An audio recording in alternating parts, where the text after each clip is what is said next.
So when Eden and I were putting together the show, right away we knew we wanted Chief Phil, we knew we wanted Patrick, we knew we wanted Pato. And then Eden says, I have a friend, you don't know him yet, but he's really wonderful. And he's also a beautiful example of the divine masculine. And I trust Eden completely. So I'm going to exit stage left and let Eden introduce you to her friend Argon. Hi, Argon. Welcome, beloved brother. Thank I am you. so glad to have you, and I'm so grateful for your patience. I know we went a little bit over, and you've been just taking in all the beauty of these other guests for this whole show.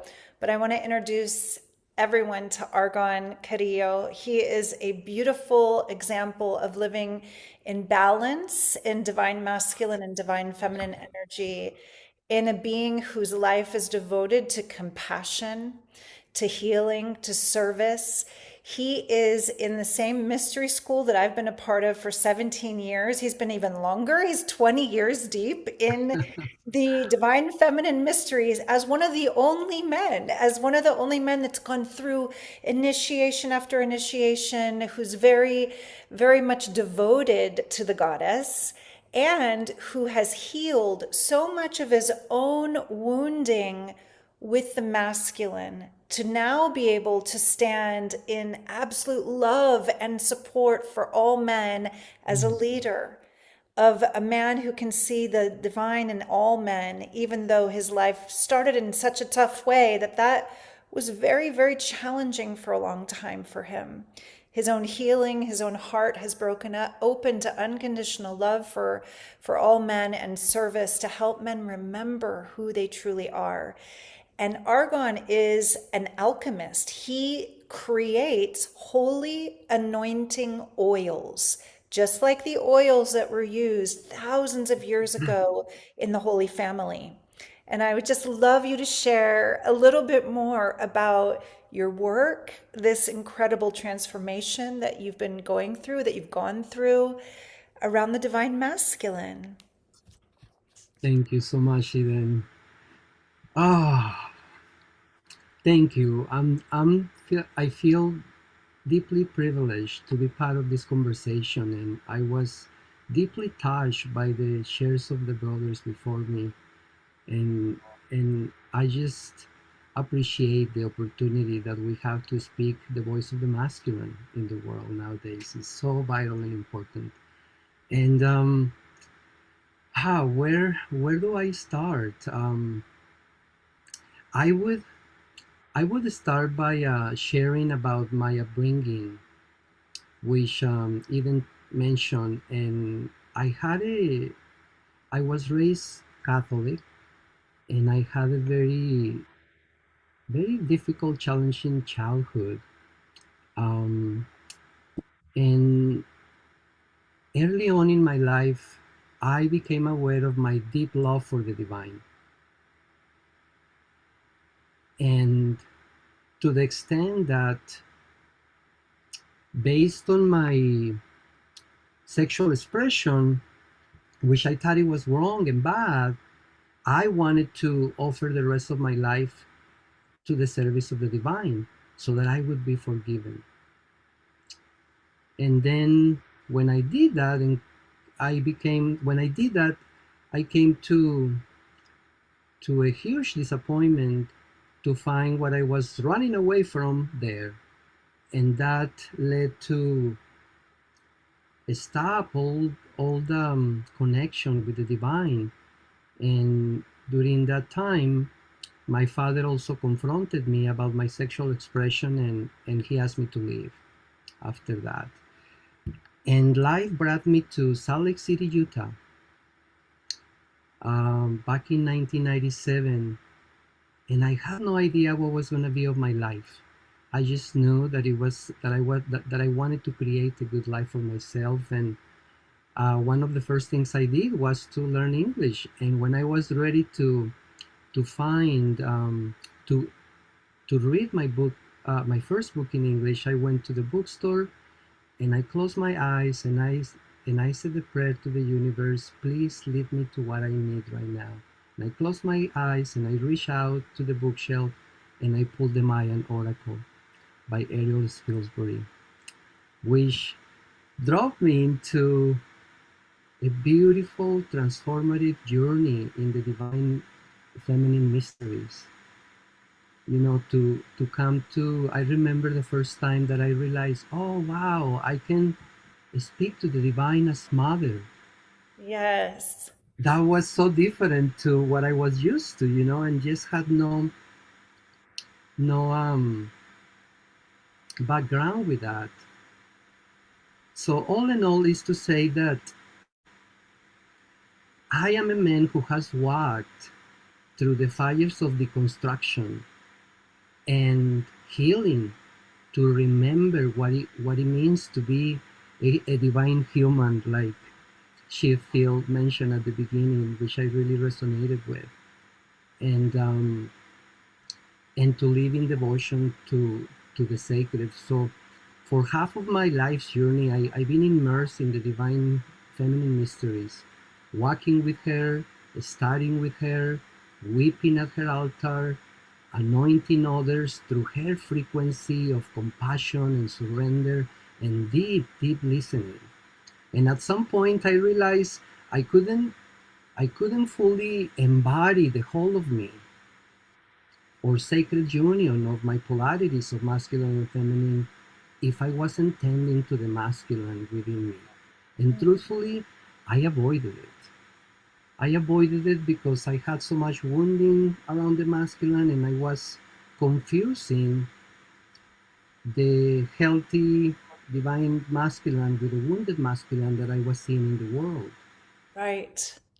Would you illuminate a little bit more? Just, I know that we're awakening to the difference in our lives between what wounded masculine and healthy divine masculine embodiment is. And now that you are seeing the difference, can you just speak some of the things that are so clearly the distinctions to you for others to really feel that with you?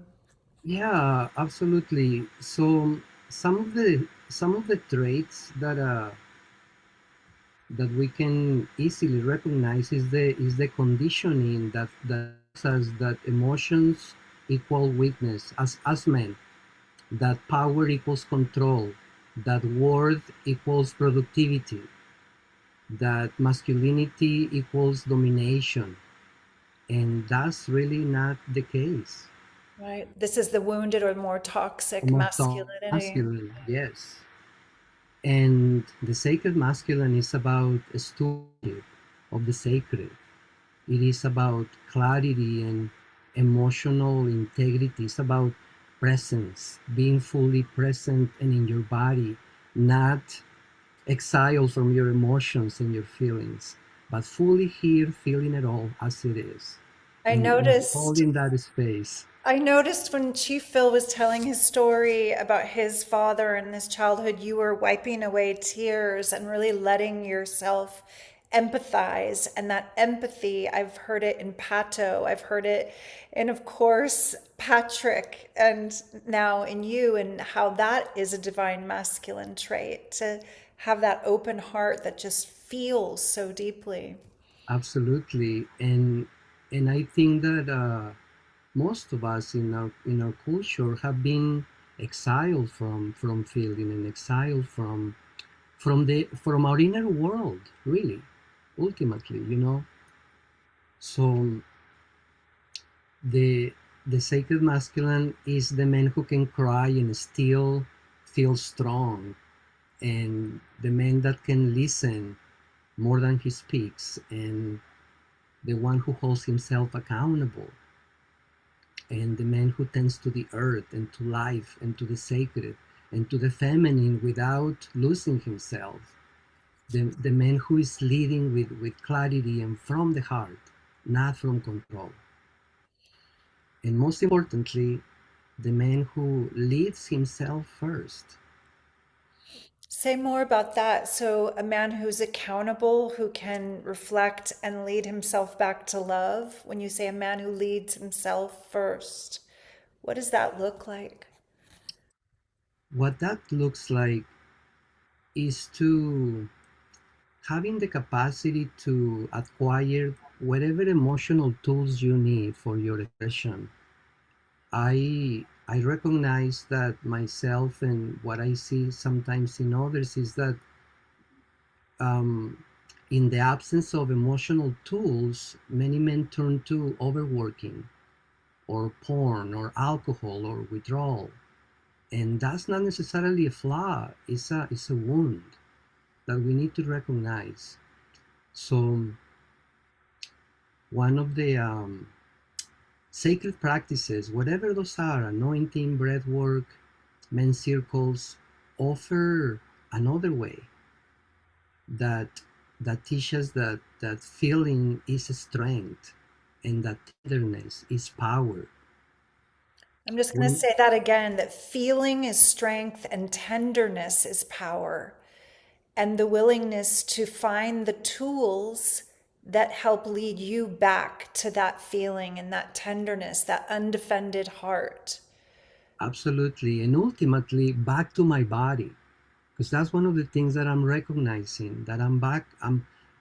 So let me share a quick story. About 3 years ago, I was hiking in Sequoia National Forest, and I was sitting with this question, asking Spirit, what does it mean to embody the sacred masculine?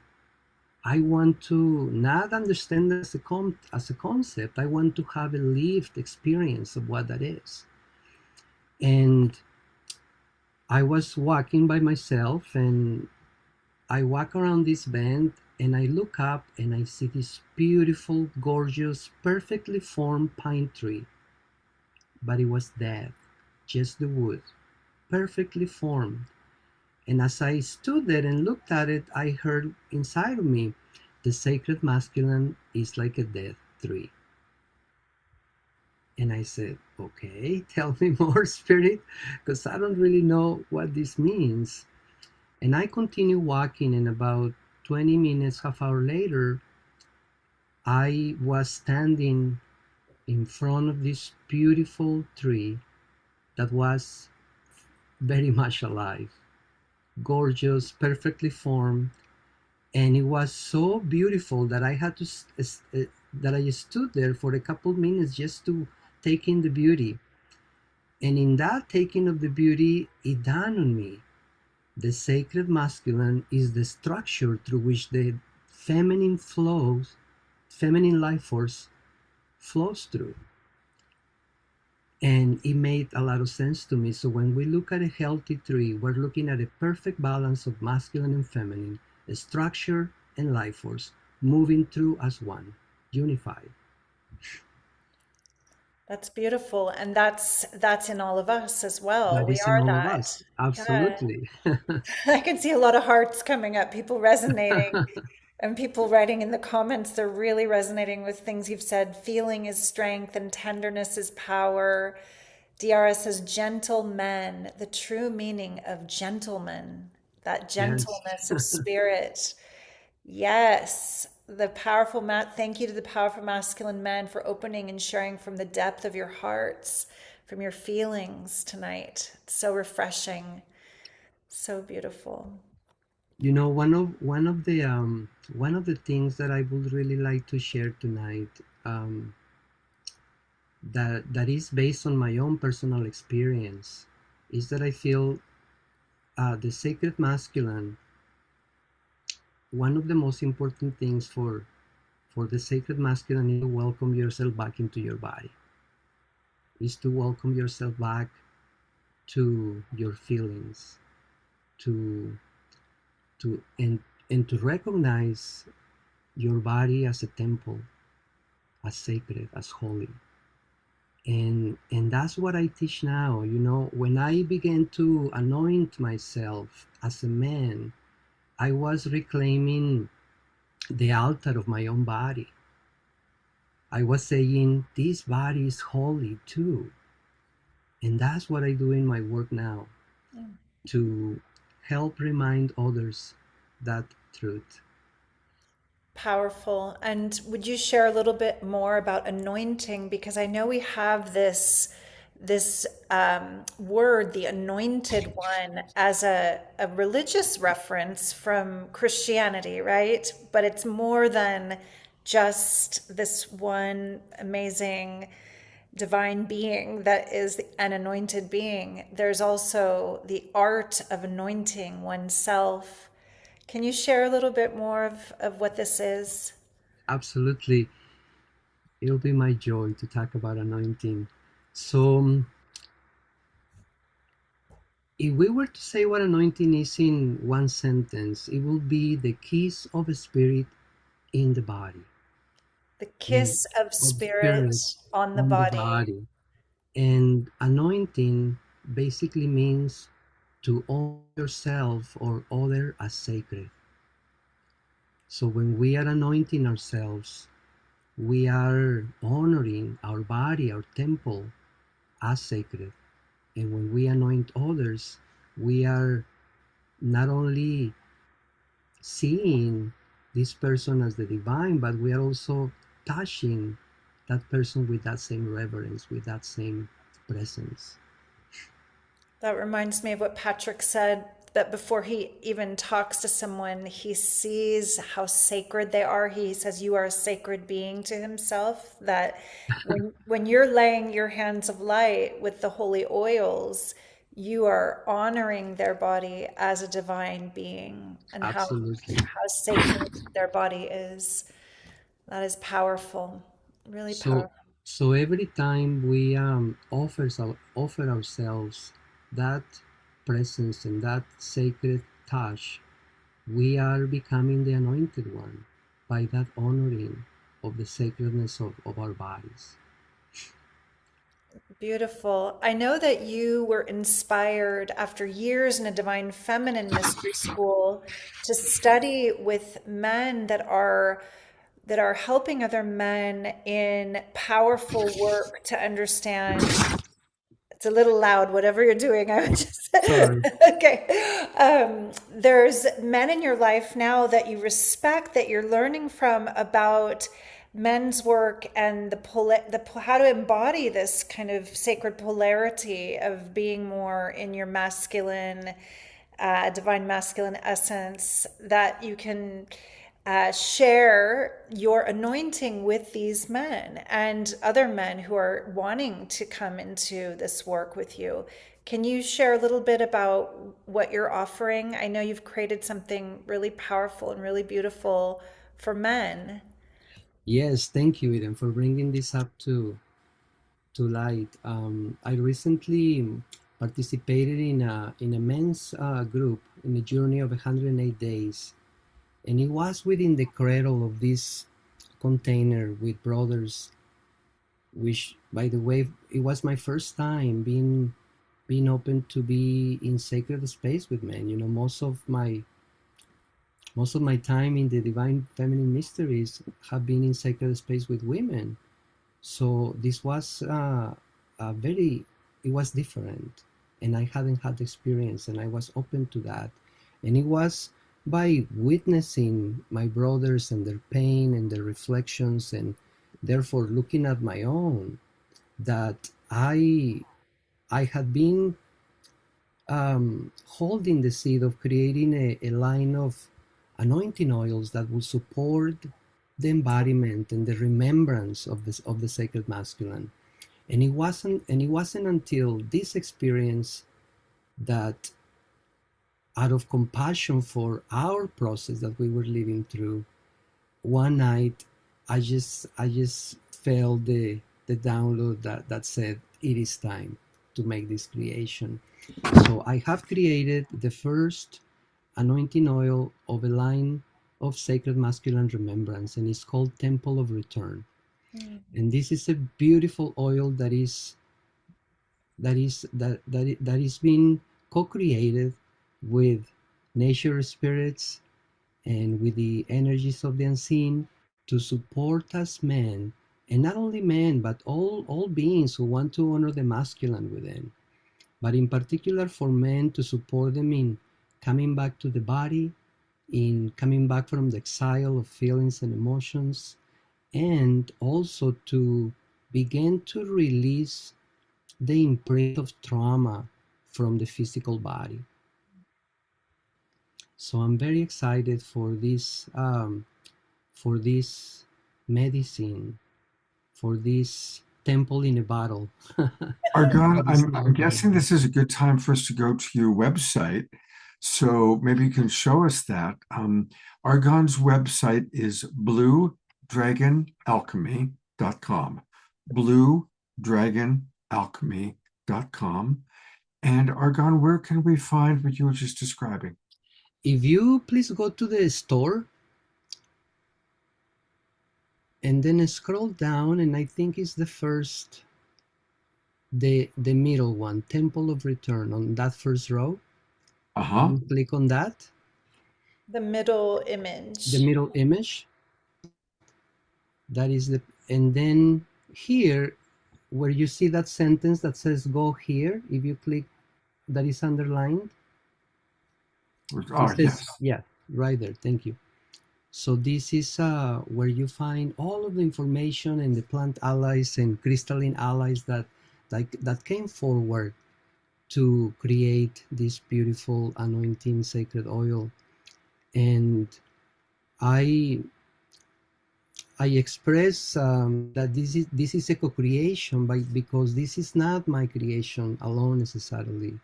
I deeply connect with the nature spirits and the spirits of the plants, trees, and flowers that these life substances have come from, and then I work with them to create alchemy, to create something that is going to transform and support the raising of vibration.